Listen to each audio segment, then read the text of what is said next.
Welcome back to the SportsMax Zone. Jason Holder and his Windies band must have revelled in today's events in Manchester as they watched the rain wash out the entire fourth day of the third and final test against England at Old Trafford. Weather permitting, the Windies will start day 5 on 10 for 2, 389 runs away from an improbable victory that would give them the series. Well, give them back the Wisden Trophy. There you go. England, though, are strong favourites to force the win, especially given how well Stuart Broad has reacted to being dropped from the squad from the 11 for the first test. The 34-year-old is into his fourth innings with the ball, but is already the leading wicket taker with 14 victims. Now, the postscript to this test is already written.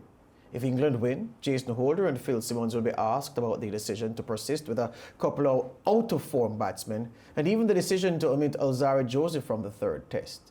If the Windies win or even draw the game and save the series, England will have to answer to why Broad was dropped for the first test. We are joined by the former West Indies pacer Tino Best and our English-based correspondent David Brooke for a perspective on this third test and series. Welcome, gentlemen. They're not hearing? Doesn't seem so. Oh, okay. They have their audio off. Let's try once again. David Brooke, are you hearing me? All right, we're having some gremlins in the line. All right, so rain and no play on day 4, like some had predicted given the forecast for the conditions in Manchester over the weekend. Well, George, in Trinidad, we like to say God is a Trini. So whenever things happen and we escape, we say God is a Trini. So now I'm left to think the rain gods are West Indian, especially because, we got away. Yesterday when I was looking at the West Indies match and, both of our batsmen, John Campbell and Kemar Roach, they had to come out there and bat for a couple of overs and then go back into to relax and come back out this morning. I think losing both those wickets really did it for me. It sort of like break the momentum that I had because I felt a bit confident, Yes, it was 399 that we had to make George and Lance, but I still felt like, what, once our batsmen went out there, did what they had to do, we would have been able to get the score. But then losing 2 wickets at the end of yesterday's play sort of broke my confidence.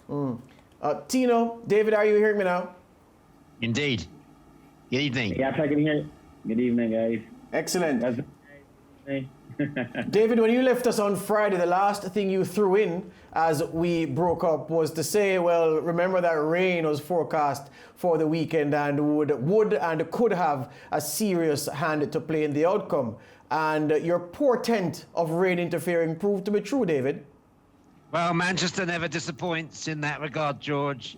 Manchester always delivers on the rain front. Even tomorrow, we've got a 40% chance of rain. But I think we're going to get some cricket tomorrow. Should we get about 60 overs? May not be a full day. So, can the West Indies just dig in and survive another Broad side? This has been Stuart Broad's match, hasn't it? It really has been an extraordinary game for Stuart Broad. He's now in this series in two innings, got 14 wickets, average of 10 runs apiece. So he's the one standing in between West Indies and retaining this trophy.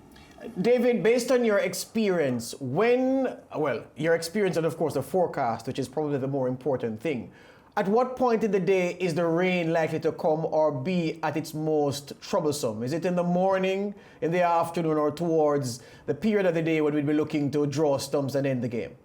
I think that we should get through the morning session. I'm expecting them to start on time.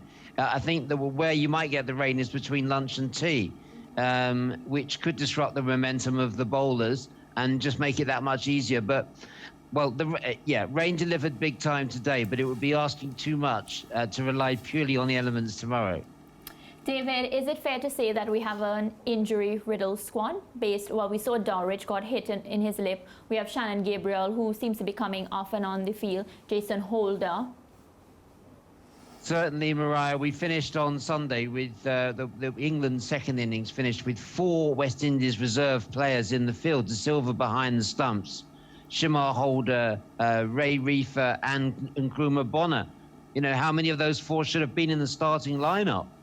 We really did see the West Indies running on empty, and it was hard to go with the coach's assertion that all the players were fit to play, and he didn't regret running unchanged through that this three back-to-back matches. West Indies only used 12 players. When you look at the workloads of the West Indies bowlers compared to the England bowlers in this series, the West Indies have over-bowled their main strikers. So yeah, it did feel like they were running on empty with 4 reserve players in the field on Sunday.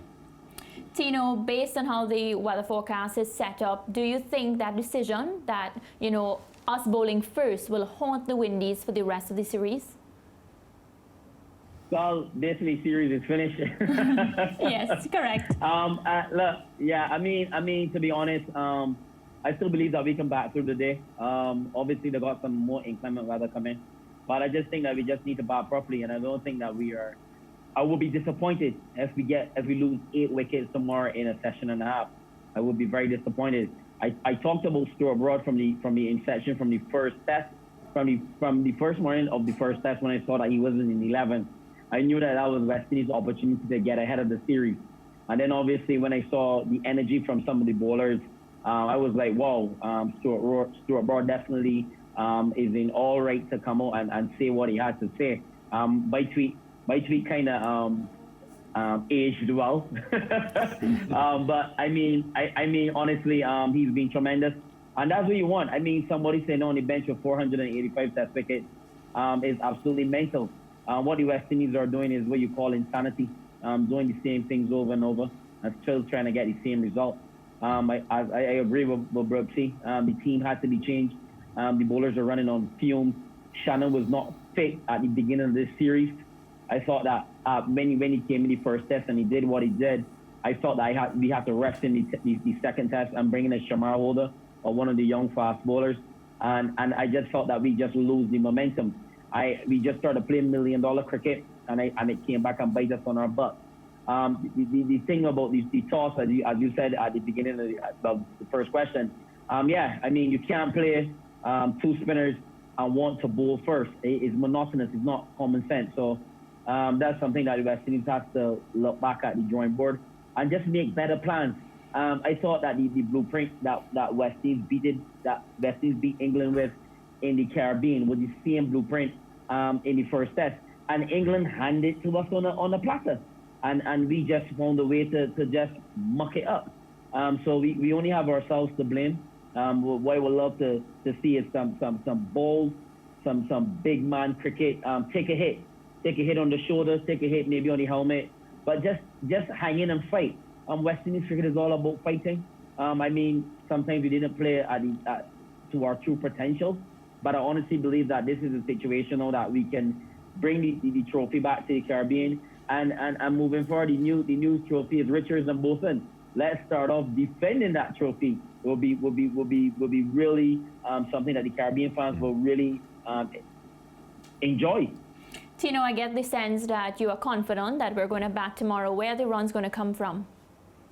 To be honest, Mariah, I find that you're a woman of little faith. Very, very much so. Your faith is not strong at all. That's not true at all, but it's my job to ask you the right question. Well, we lost 2 wickets yesterday, and you just give up on us already. I didn't. Not once did I say I give up, Tino. I haven't given up at all. We can rewind the tape and check it out. But anyways, hold your, as they say in Trinidad, hold your pressure, girl. Hold your pressure. Tino, where will the runs come from tomorrow?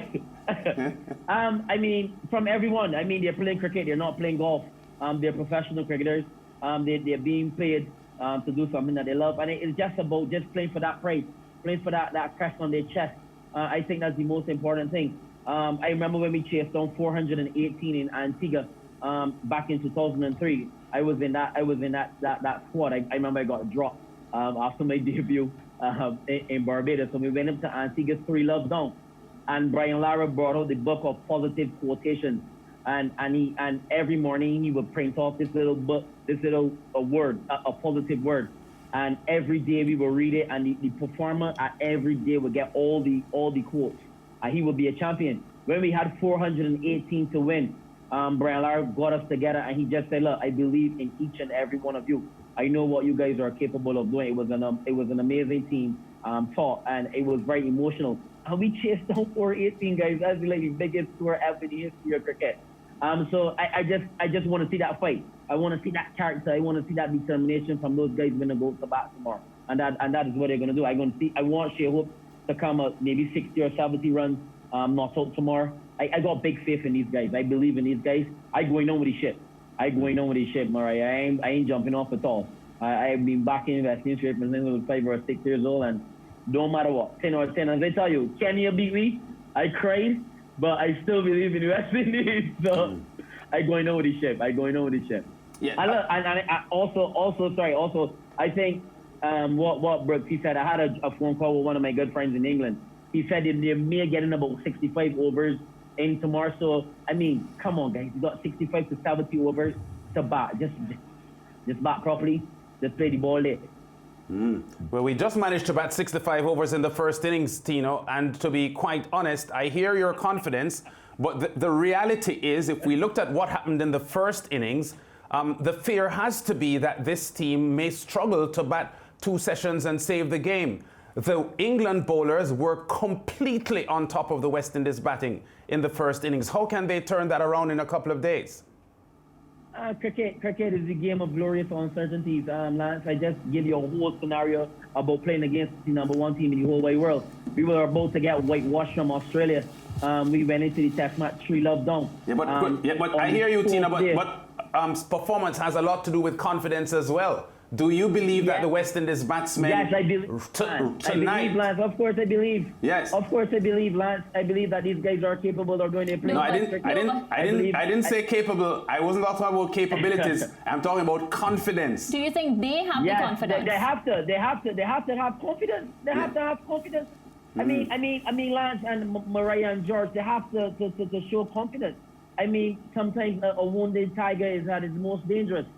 So you can't rate them off. I'm not going to rate them off at all. I know that the fight is in these days, and I'm backing them 110%. Yeah. I think they can get through the day. Yeah, well, Simple. Well, no one here is writing them off, Tino. We're just looking at the reality of the struggles of the batsmen against really superb England bowling. Let's not forget that. It's not that the England bowlers aren't performing really, really well. Stuart Broad is bowling as well or better than I've ever seen him bowl. And in English conditions, James Anderson is always a handful. So we're not writing off the West Indies, but the reality is it's a very difficult task for them. If the game goes 2 sessions, if they're allowed 2 sessions to play on the final day on Tuesday, it will take a lot for this West Indies team. I want to get your comment, though, on the discussion that David Brooke had just now about going in with the same fast bowlers and so on because of the wear and tear.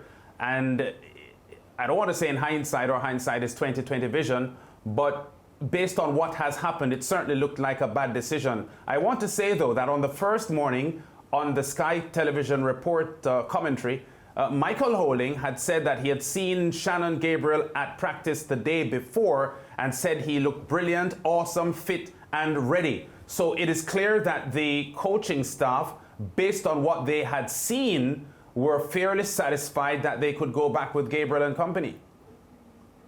Yeah, I mean, I've seen guys perform in the nets. There's no pressure. I can tell you, before the series started, I remember Mariah was pushing really hard for De Silva.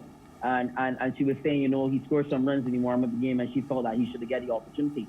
And I remember saying to her, look, Mariah, practice games and practice is nothing compared to the intensity of a test match. And I think that was, I don't understand why we went back in with these same fast bowlers. And then you drop Azari as well and you play a spinner. I just believe that, I do understand where Mikey was coming from. Yes. And I think players got to be honest, Lance. You know your body. A player knows his body. Yeah. There's so many times I look really good in the net. And when I go into my hotel room, I had 7 bags of ice. I was in pain, but I wanted to play. And I think that's when players have to communicate properly with the coaching staff and the medical staff and say, look, guys, I know that I look real good in the net today, but my ankle hurting me. My hamstrings are hurting me. Players have to be honest. It's all about honesty when you get to that level. So I honestly believe that we should have changed the team. The back-to-back games were too hard on the bowlers, especially on Shannon, because he was not fit initially. And that's only my take. That's the honesty. Guys have to be honest. David, there's a lot of talk this side about the decision to use a night watchman, the West Indies decision to ask Roach to come in at the time he did. this is a debate that never ends, the utility of asking a night watchman to perform, where many people believe that a specialist batsman ought to go forward and face the final few overs in a day's play. Where do you stand on the issue?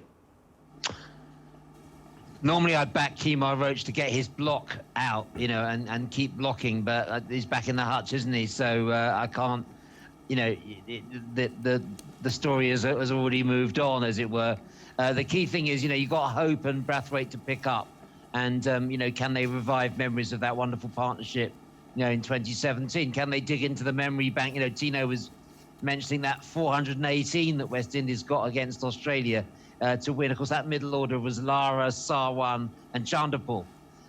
So can we rely on Blackwood, Chase, and Holder? I mean, that's where the bulk of the runs have come from, isn't it? The engine room has been the lower middle order. So, we shouldn't perhaps get too concerned about the loss of 2 wickets, one of them being the night watchman. If that lower middle order again can dig in and provide the resistance.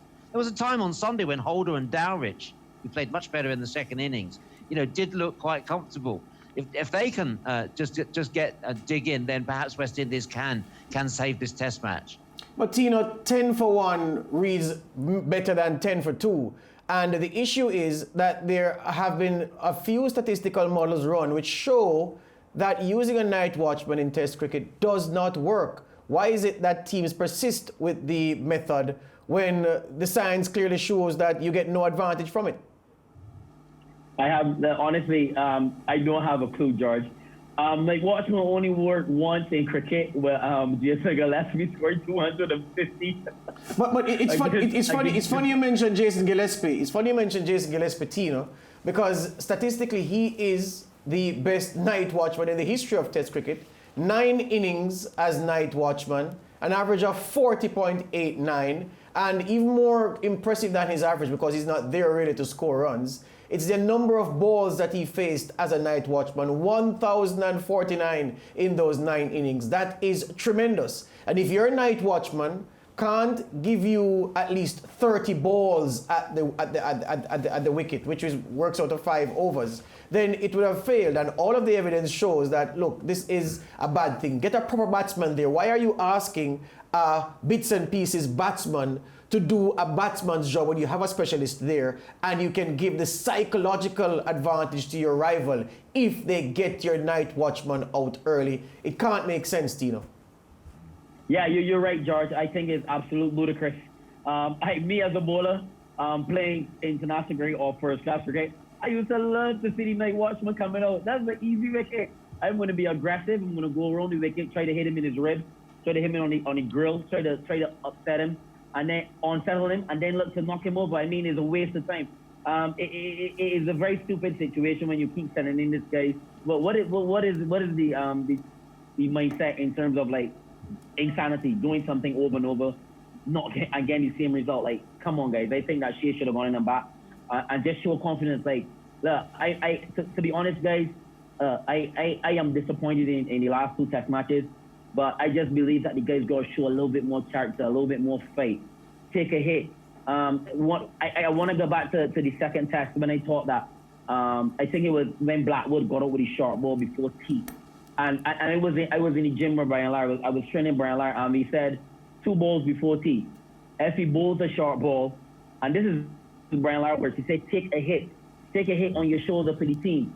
And he just got his hands up and got out, and he was like, wow, we just turned off the TV. He was like, we can just lose wickets right now. You got to sacrifice something in life. And when you're playing a team sport, you got to sacrifice getting hit.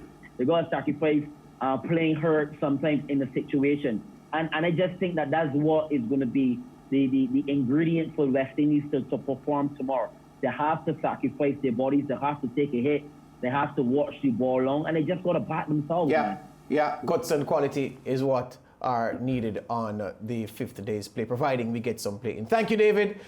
Good as usual, and of course, we'll do this again tomorrow. Thank you, Tino. You can expect a call from us for an appearance within 24 hours. That's the segment for today. We take a break. We come back with more.